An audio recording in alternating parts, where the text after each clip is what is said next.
नमस्कार दोस्तों। कहानी जंक्शन यादों का स्टेशन में आपका एक बार फिर से स्वागत है। एक ऐसा स्टेशन जहां आप सवार होंगे अपनी यादों की रेलगाड़ी पर और चलेंगे कहानी के अंतहीन सफर पर, जिनमें प्रेम है, रहस्य भी है, रोमांच है और डर का एहसास भी है। तो दोस्तों, आज के इस सफर में हम सुनेंगे विनीत गुप्ता द्वारा लिखी कहानी कन्या, एक अभिशाप। आज की कहानी हमारे समाज की ऐसी सच्चाई के ऊपर है जिसने न जाने कितनी ही जिंदगियों को जीते जी नरक बना दिया और कितनी ही जिंदगियों को मौत के आगोश कर दिया।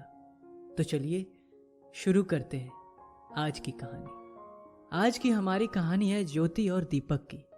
दोनों की शादी को लगभग 1 साल हो चुका है। दीपक मुंबई में एक मल्टीनेशनल कंपनी में अकाउंटेंट है और ज्योति एक गृहिणी। ज्योति और दीपक 6-7 महीने पहले ही मुंबई शिफ्ट हुए हैं। इससे पहले वो लोग पुणे में रहते थे। पुणे में दीपक का अपना घर था जहां उसके माँ बाप रहते हैं। ज्योति को मुंबई लाने से पहले दीपक को घर ढूंढने के लिए अच्छी खासी मशक्कत करनी पड़ी। कहीं घर पसंद नहीं आता और कहीं अगर घर पसंद आता तो बजट कम पड़ जाता। एक दिन दीपक को उसके एजेंट का कॉल आता है। हेलो सर, बोले तो एक कॉटेज देखेला है। मैं क्या बोल रहा, बहुत ही सुंदर है और मेरे को लगता कि आपके बजट के बराबर फिट बैठता है। तो आप एक बार काम करना, आपको आकर एक बार देखना मांगता आपको। दीपक: ठीक है, आप एड्रेस दीजिए, मैं पहुंचता हूं। कुछ ही देर में दीपक मालावर हिल्स स्थित कॉटेज पहुंच गया। एजेंट पहले से ही वहां पहुंचा हुआ था। दीपक के आते ही एजेंट और दीपक कॉटेज की ओर चल दिए। आसपास का इलाका बहुत ही हरियाली भरा था और बहुत ही खूबसूरत लग रहा था और कॉटेज भी बहुत ही शानदार था। मुख्य दरवाजे से अंदर घुसते ही एक छोटा सा बागीचा था जिसमें रंग बिरंगे फूलों के बहुत सारे पौधे थे और बागीचे में एक झूला भी था। फिर दोनों घर के अंदर दाखिल हुए। कॉटेज जितना बाहर से खूबसूरत था उतना ही खूबसूरत अंदर से भी था। घर के बीचों बीच एक आंगन था और 2 कमरे, एक रसोई और बाथरूम। एजेंट: सर देखा, मैं बोलेला था ना, एकदम बराबर है, बहुत खूबसूरत है ना। मैंने बोला ही था आपको पसंद आएगा। दीपक: हाँ, पसंद तो आ गया, पर एक चीज समझ नहीं आई, इसका किराया इतना कम क्यों? एजेंट: अब वो क्या है ना सर, देखो, इस कॉटेज का मालिक लोग ऑस्ट्रेलिया शिफ्ट हो गया है और ये कॉटेज ऐसे खाली पड़ा था, तो उन्होंने कहा कि किराए पे चढ़ा दो। इसलिए अपन को लगा कि आपके बारे में उनसे बात करना चाहिए, तो किया और वो लोग मान गया सब। दीपक: ओके, चलो फिर ऑफिस चलते हैं और पेपर वर्क पूरा कर लेते हैं, और फिर मुझे भी अपनी वाइफ को लेके यहाँ शिफ्ट होना है। फिर दीपक और एजेंट ऑफिस पहुंचकर पेपर वर्क पूरा करते हैं और उस कॉटेज की चाबी दीपक को मिल जाती है। कुछ ही दिनों में दीपक और ज्योति इस कॉटेज में शिफ्ट हो जाते हैं। ज्योति ने सारे सामान को करीने से लगाया और उस कॉटेज को अपने हिसाब से सजाया। सफाई करने की ज़्यादा ज़रूरत नहीं पड़ी क्योंकि कॉटेज साफ सुथरा ही था। कुछ ही दिनों बाद ज्योति ने दीपक को खुशखबरी दी। दीपक खुशी से फूले नहीं समा रहा था। उसने अपनी मम्मी को कॉल किया। दीपक: मम्मी, मुबारक हो, आप दादी बनने वाली और मैं पापा। दीपक की मम्मी निर्मला देवी: बहुत अच्छी खबर सुनाई है मेरे बेटे। बहू से बोल दे अच्छे से केसर वाला दूध पिए, गोरा दूध जैसा पोता चाहिए मुझे। आज ही सुनते हो, तुम्हारा वारिस आ रहा है, हमारे खानदान का चिराग आ रहा है। दीपक: मम्मी, आप कुछ महीने बाद यहाँ आ जाना ज्योति का ख्याल रखने के लिए। निर्मला देवी: हाँ, 5वें महीने में मैं आ जाऊंगी।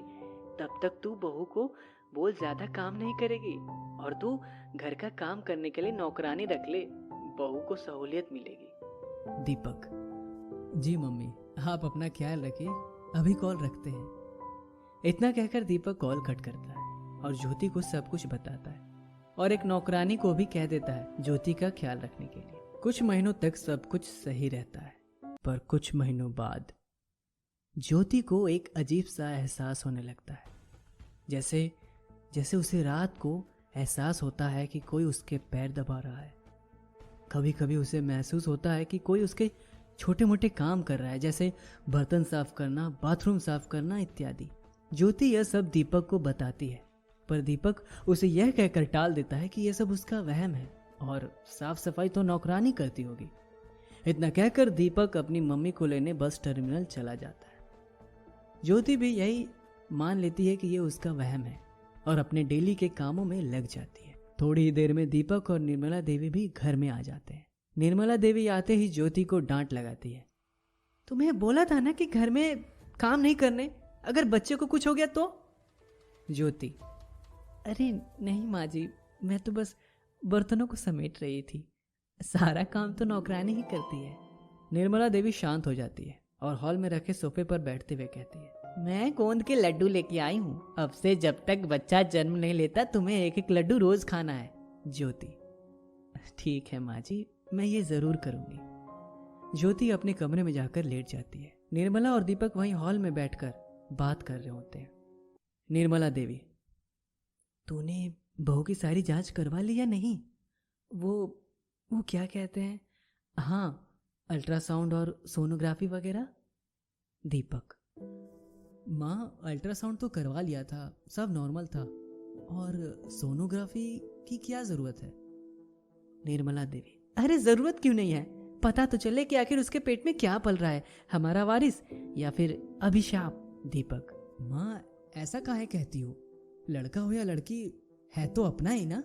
निर्मला, रे तू बावला है, पता भी है लड़की होने पर कितने तरीके के खर्चे होते हैं, वैसे भी वो होगी पराया धन, और अगर उसने जवानी में कुछ ऐसा वैसा कर दिया तो खानदान की इज्जत जाएगी सो अलग। ये सब बातें सुनकर दीपक भी सोच में पड़ जाता है कि तभी अचानक से ज्योति की चीखने की आवाज आती है। दीपक और निर्मला दौड़कर उसके कमरे में जाते हैं। ज्योति डरी सहमी सी बेड के एक कोने में उकड़ू बैठी है। दीपक उसके पास जाता है और उसे गले लगाते हुए कहता है, क्या हुआ, तुम ऐसे चीखी क्यों? ज्योति घबराते हुए, वो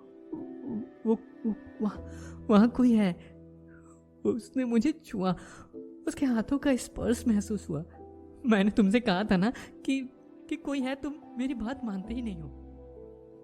दीपक, वहां तो कोई भी नहीं है ज्योति, मुझे लगता है तुम्हारी तबीयत ठीक नहीं है, हम कल डॉक्टर के पास चलेंगे। इतना कहकर दीपक ज्योति को सांत्वना देकर सुला देता है और निर्मला देवी से कहता है, माँ मैं कल जाकर सोनोग्राफी भी करवा लेता हूँ।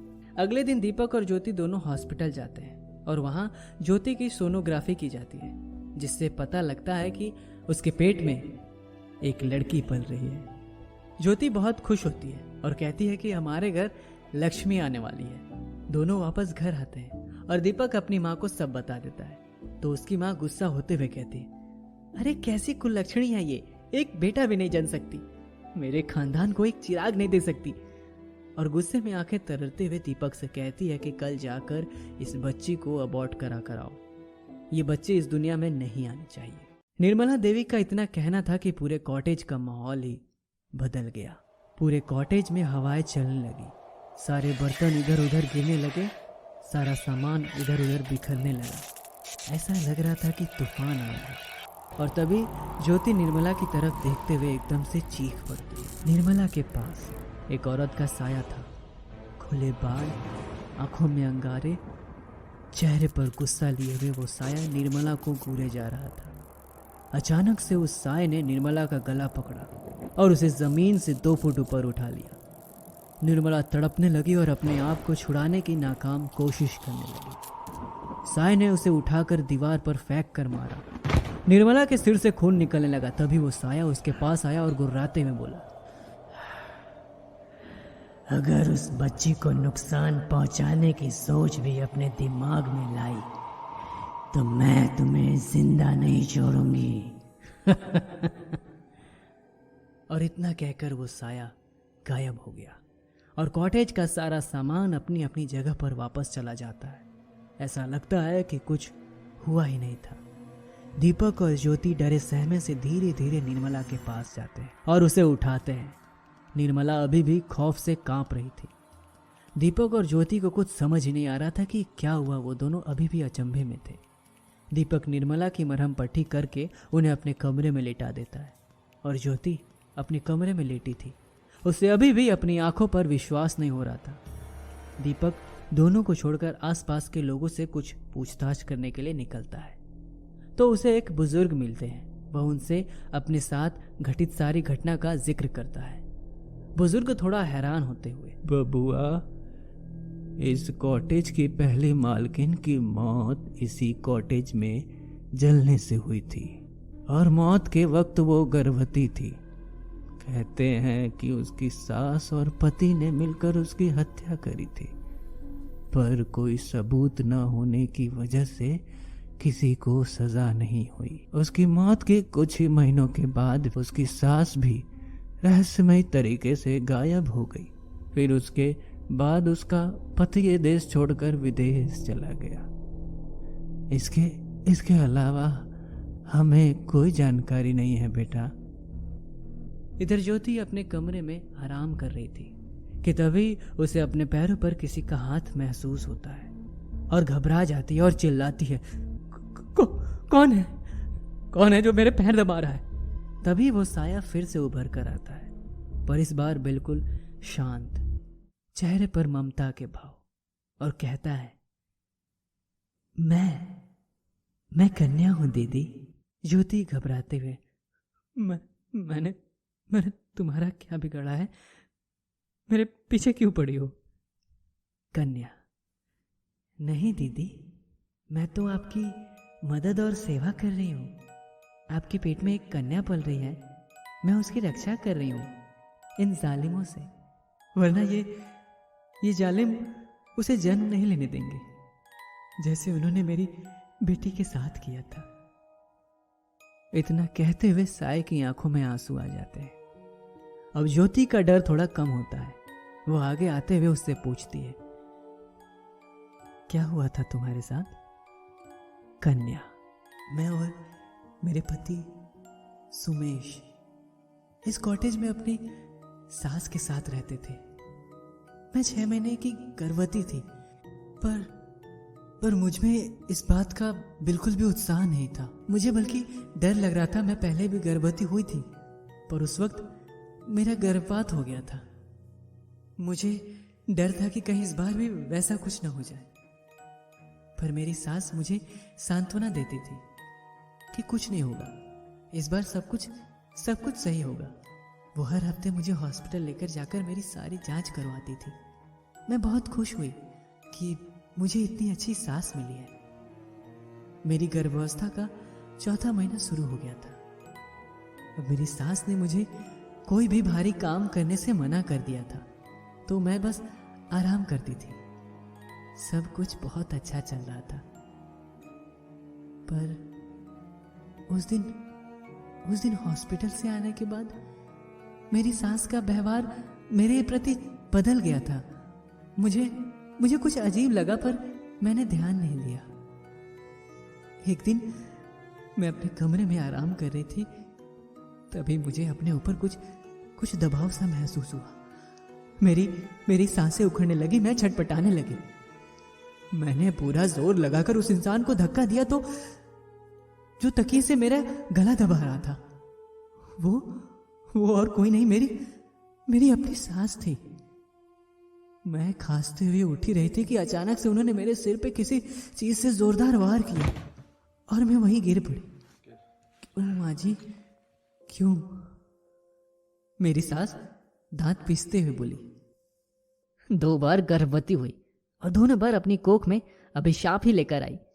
पहले वाला बच्चा तो मैंने तुझे दवा देकर गर्भपात करा दिया, और इस बार भी वही करती तो तेरी मरने जैसी हालत हो जाएगी।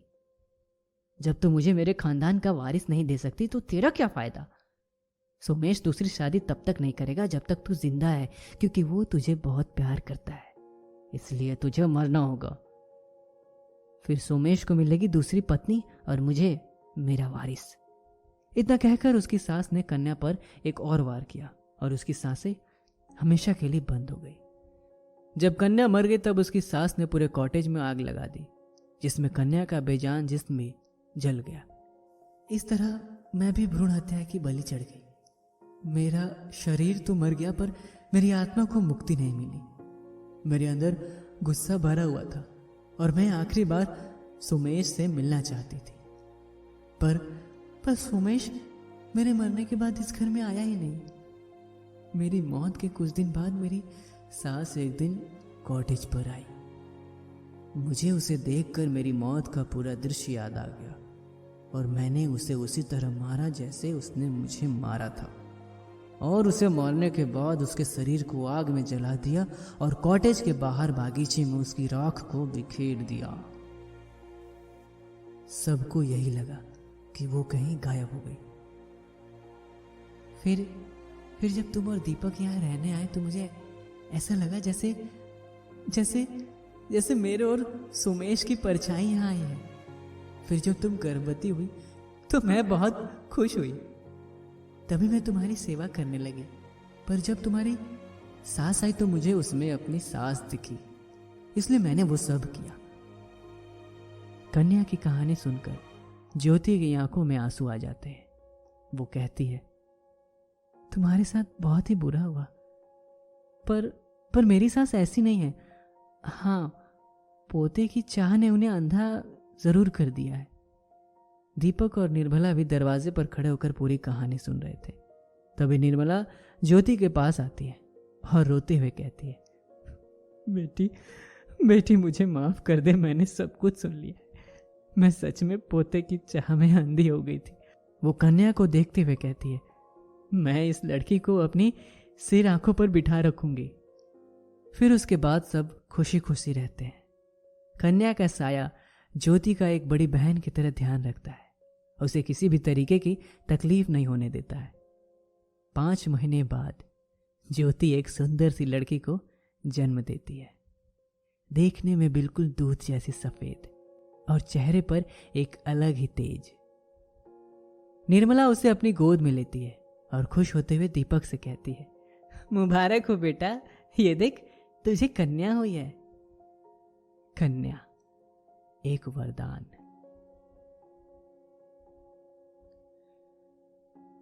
यह हमारे समाज की विडंबना है, जहां आज भी लड़कियों को बोझ समझा जाता है।